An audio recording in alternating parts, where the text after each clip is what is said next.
sih? Bisa ya, baiklah, untuk pertemuan selanjutnya, pertemuan sebelumnya kita membahas materi mengenai teks persuasi sama buku fiksi dan non fiksi. Buku fiksi dan non fiksi itu contohnya apa? Kalau fiksi itu novel, komik, atau buku cerita. Kalau buku non fiksi kayak buku pelajaran, buku bahasa Indonesia paket.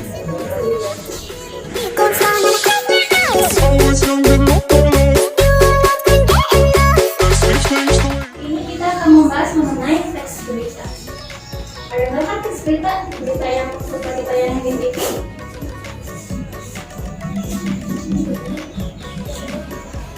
Pertama ada pengertian berita. Berita adalah informasi mengenai kejadian atau peristiwa yang hangat, sedang atau baru saja terjadi. Berita disajikan di berbagai media, baik media cetak, dalam bentuk siaran, internet maupun dari media. Berita di TV suka dari iNews, Liputan Tetap. Kalau di internet kalau di internet ini kan liputan6.com. Terus kalau di buku ya, isi kayak dari buku ya,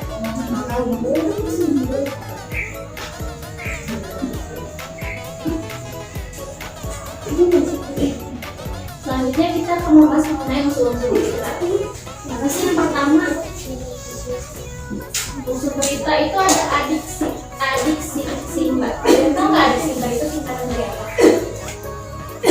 Adiksi-simba itu singkatan dari apa, gimana, kapan, siapa, mengapa, dan bagaimana. Jadi dalam berita itu dia akan mencakup semua unsur ini. Apa sih diceritakan? Oh, tentang kebakaran, oh tentang korupsi, atau tentang yang lagi hangat ini kan, COVID, vaksin yang dicampur sama air biasa. Gimana? Kayak kebakaran di mana? Oh, di Lampung, oh di Kalimantan. Kapan terjadinya itu? Pas waktunya kapan? Hari kemarin atau hari ini atau 2 hari yang lalu diberitakan. Siapa? Kayak koruptor. Siapa sih yang korupsi? Oh, menteri yang menteri ini nih, yang korupsi apa namanya? Itu apa? Menteri Keuangan. Kan? Yang lobster, yang benih lobster. Ya, masih. Terus mengapa? Lalu ada bagaimana bakal terjadi, misalkan karena ada yang membakar lahan atau karena kemarau panjang jadi kebakaran di luar. Selain adiksi-simba, kalian pernah nggak yang film 5W1H? 5W1H sama aja kan sama kayak gini. Artinya itu ada what, when, where, who, why, dan how. Artinya sama aja kan sama adiksi-simba. Jadi diingat disingkatnya adiksi-simba. Selanjutnya adalah cara kita menunjukkan isi berita. Yaitu yang pertama, kita menyimak isi berita dengan sesama, lalu mencatat tokoh-tokoh berita mengikuti temanya apa. Oh, tentang kebakaran, kayak tentang korupsi atau tentang COVID. Lalu orang yang diberitakan, kayak menteri kelautan tadi, gitu kan. Oh, tentang orang yang dibunuh atau tentang perampokan. Terus tempat dan waktu kejadian, serta proses terjadinya peristiwa. Masuklah di adiksi-simba. Jadi unsurnya itu masuk ke dalam isi berita. Lalu yang ketiga adalah menyusun tokoh-tokoh berita dalam kalimat berita yang membantu karakter. Jadi habis kita nyari adiksi-simba, kita susun kita jadi karakter. Mungkin cuma kayak apa, pasti kita langsung tahu orang yang tentang kebakaran, siapa, bagaimana, nanti kita susun jadi karakter dibaca. Selanjutnya ada jenis berita. Yang pertama ada investigation news, yaitu merupakan berita yang ditulis berdasarkan hasil penyelidikan yang secara khusus dilakukan pada suatu peristiwa, misalnya untuk membongkar tindakan penyelewengan yang merugikan kepentingan publik. Contohnya kayak berita tentang kasus korupsi. Dia adalah investigasi, dia membongkar atau membongkar penyelewengan merugikan kepentingan publik. Kan kita masa dia buktikan pastinya ya tentang korupsi. Lagi yang korupsi yang dana bansos buat orang-orang konkret kan.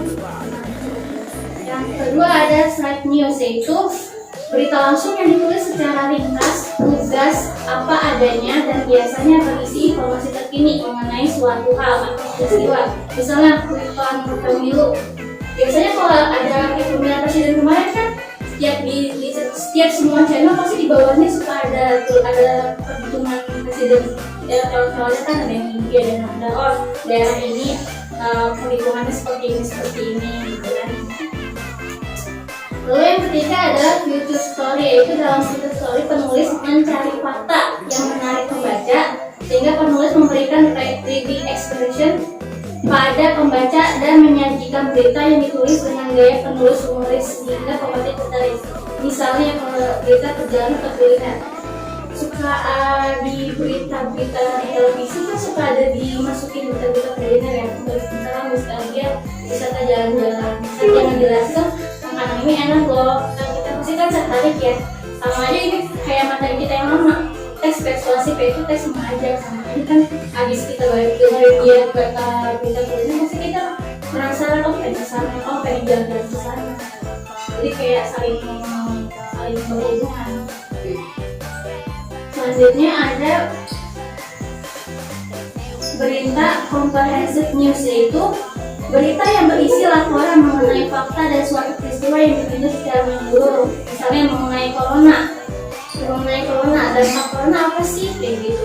Terus siapa aja yang dirugikan dalam dampaknya ini, itu dalam definisi beritanya. Lalu ada opinion, yaitu merupakan berita yang berisi opini tentang suatu peristiwa hangat yang sedang terjadi. Misalnya, berita mengenai dampak kebijakan pemerintah mengenai karantina wilayah. Setiap orang kan habis diwawancara kan gimana pendapat kamu tentang karantina karena lockdown. Pasti kan ada yang menurut saya kan seperti ini, menurut saya seperti ini, itu namanya ini. Lalu ada interpretatif news, yaitu berita yang langsung yang dilengkapi dengan tambahan informasi seperti pendapat peneliti atau penulisnya dan pembangunan dari slide news. Misalnya dampak COVID terhadap jumlah PHK di Indonesia.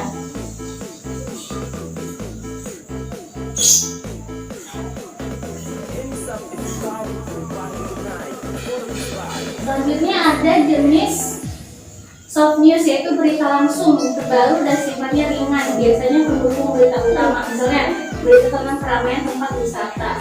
Kayak kemarin ada tempat yang kolam renang yang tiba-tiba buka harganya murah langsung ditutup-lanjutkan gara-gara nggak memakai protokol. Itu kan berita tentang keramaian. Lalu ada tip news, yaitu berita mendalam, yaitu menyajikan berita yang berisi ulasan mengenai suatu peristiwa. Misalnya hilangnya seorang anak dan ternyata diculik oleh ibu-ibunya yang ditemukan yang tidak diterima dan ditemukan sudah tewas.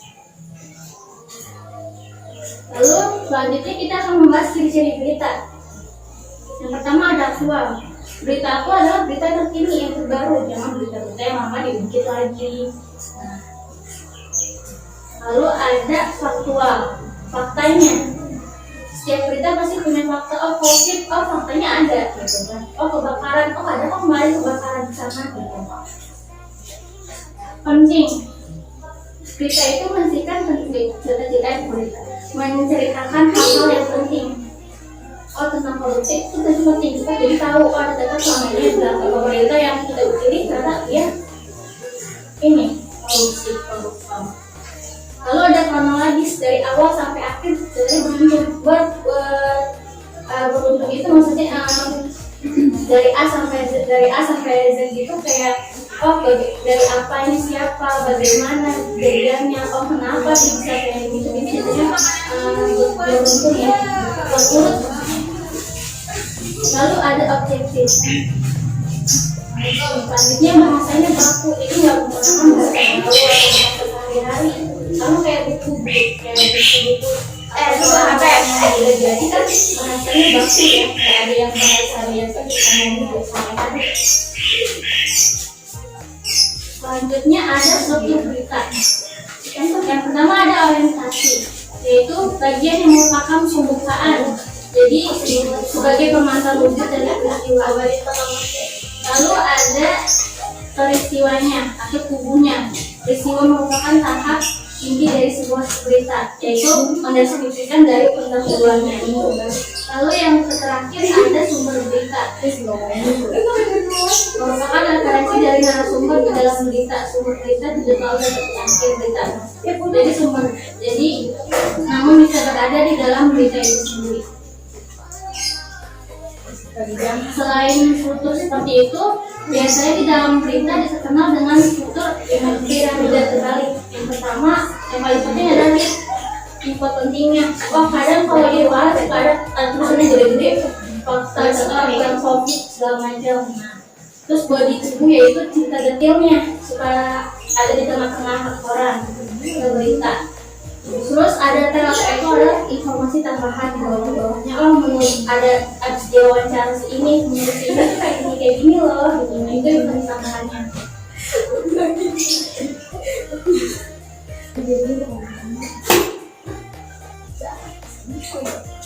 Selanjutnya ada kaidah kebahasaan. Yang pertama, bahasa yang digunakan adalah bahasa baku dan sederhana, menarik, singkat, padat, dan lugas, komunikatif, netral atau objektif. Jadi bahasanya itu bahasa baku yang mudah dimengerti dan tidak terbelit-belit lah. Jadi yang baca pun menjadi gampang. Yang kedua, kalimat langsung untuk mengutip pernyataan narasumber. Kalimat langsung misalkan saya bertanya pada Agni, misalkan tentang COVID apa sih, nanti pas di dalam beritanya nanti ada tentang COVID-nya. Menurut Agni adalah COVID seperti itu. Lalu yang ketiga adalah penggunaan konjungsi bahwa, jadi menggunakan kata umumnya seperti bahwa demikian, bahwa ya seperti ini gitu. Lalu penggunaan konjungsi temporal atau penggunaan seperti kemudian, sejak, setelah, awalnya, akhirnya. Kayak awalnya corona datang ke Cina, akhirnya Indonesia terdampak juga. Yang kelima ada pakai kerja mental lebih tanda kerja yang terkait dengan hasil pemikiran, berasumsi, berkesimpulan, juga. Menurut saya, COVID nggak menganggap pasti seperti ini, jadi kayak beranggapan. Yang terakhir adalah penggunaan fungsi keterangan waktu dan tempat. Waktu kapan kita lalu ya, tempatnya di mana. Jadi perjalanan tambah.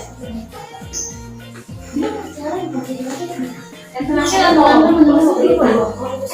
Yang pertama, menentukan sumber beritanya.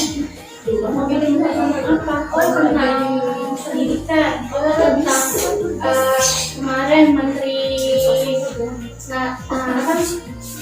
Nadiem pengen bagi kuota atau tentang itu. Memilih tentang COVID. Jadi tentukan sumbernya tentang apa. Lalu mendatangi sumber berita. Yang ketiga ada mencatat fakta-fakta.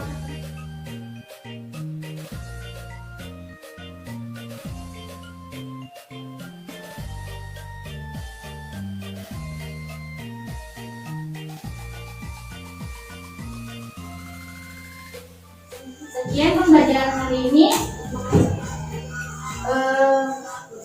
Kurang lebihnya mohon maaf.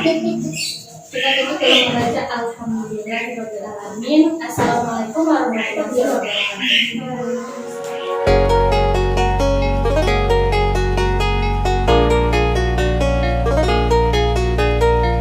Hello nice people, kembali lagi bersama saya